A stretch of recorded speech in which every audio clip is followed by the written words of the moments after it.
Courts do not have jurisdiction. Well, what does that mean to you? Let's get to Roger Kirby, who is partner at Kirby McKinney. He joins us live from New York. Roger, do you consider this a landmark case, and does it have implications for investors who buy stocks listed on the New York Stock Exchange?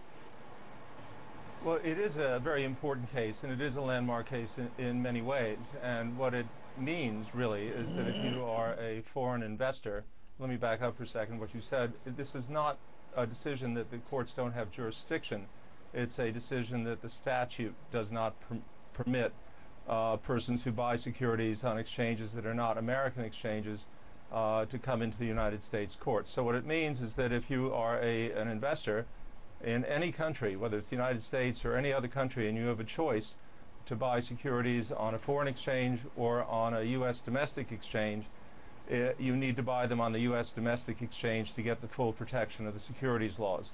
What is not so clear from the decision, but remains a possibility for certain kinds of investors, is that even without the securities laws, very large foreign investors who purchase securities away from the U.S. exchanges can, circumstances allowing, come into the state courts of the United States and prosecute their claims there.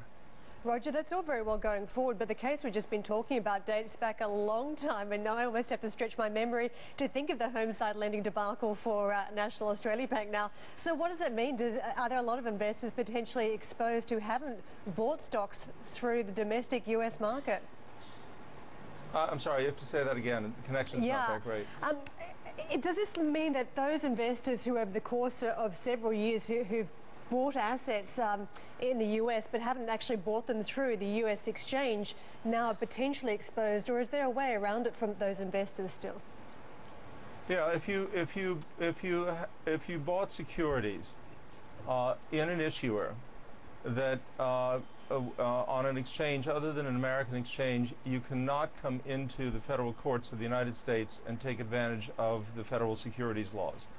You can, however, come into the state courts of the United States and take advantage of the state court laws.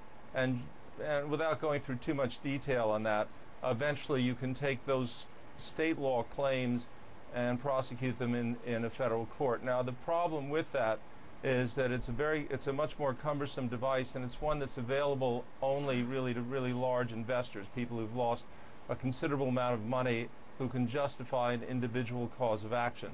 Because as a practical matter, it's going to be somewhat difficult to bring a class action through this state common law mechanism. And what that means is that a byproduct of the Morrison decision, the one you've been talking about, is that it makes it more difficult for small investors to recover money when they've been aggrieved by fraud across the international markets. Okay, so simple question. The case itself. Yeah, so Roger, listen, simple question. If you're an investor and you get the short end of the stick, what do you do? What can you do?